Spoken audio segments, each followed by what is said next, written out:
या उपरे आमर मत स्पष्ट। आपण जानती आज पंचायत राज व्यवस्था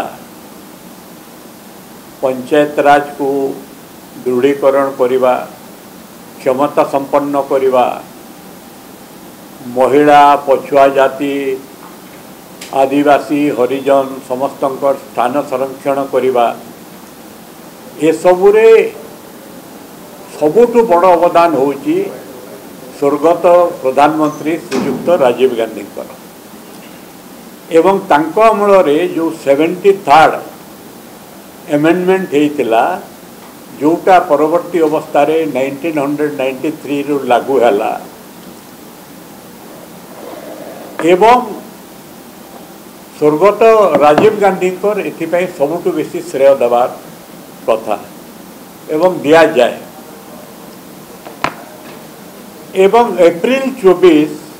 सर्वभारतीय स्तर रे पंचायत दिवस रूपे पालन हो आसुला किंतु ओडिशा रे जेतेबेले बिजु जनता दल सरकार स्थापित थला सेमाने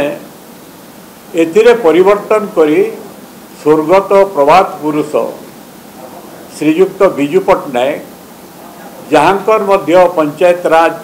गठन करिवारे ओडिशा रे शक्तिशाली करिवारे महिला संरक्षण देवारे यथेष्ट अवदान थिला। तांको जन्मतिथि को पंचायत राज दिवस रूपे घोषणा कले एवं से दिवस को छुट्टी दिवस रूपे पालन कले। आमर मत होची बीजेडी सरकार समय रे बिजु बाबू को सम्मान देवा, छुट्टी दिवस घोषणा करिवा एटा आवश्यक थिला, उचित मध्य, किंतु पंचायत राज दिवसटा स्वतंत्र भाव में जातीय स्तर रे गोटे दिन ओडिशा रे गोटे दिन पालन करिवा एटा समीचीन नथिला एवं आजिर सरकार जो निष्पत्ति लेइचंती एप्रिल 24 तारीख पंचायत राज दिवस पालन करुचंती ठीक अच्छे, किंतु वर्षक आगु कैलेंडर प्रस्तुत होती बिजु बाबू जड़े प्रभात पुरुष एवं बिजु पट्टनायक इंटरनेशनल एयरपोर्ट जो नामकरण सेटा भी स्वर्गत प्रधानमंत्री अटल बिहारी वाजपेयी देइथिले।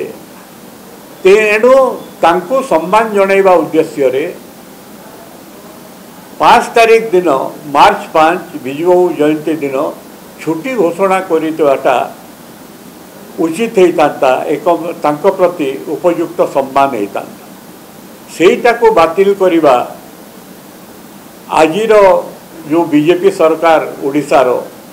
तांकर गोटे हीनमान्यता परिचय दूची सेटा को आमे समर्थन करूना। बिजु पट्टनायक प्रति आम श्रद्धा एवं सम्मान अच्छी, से जातीय स्तर एवं अंतर्जातीय स्तर जड़े नेता भाव में स्वीकृति लाभ करिसंती, किंतु तांको प्रत्यक्ष व परोक्ष भाव में राजनैतिक उद्देश्य प्रणोदित हुई तांको प्रति असम्मान प्रदर्शन करिबा एटा दुखदायक एवं निंदनीय।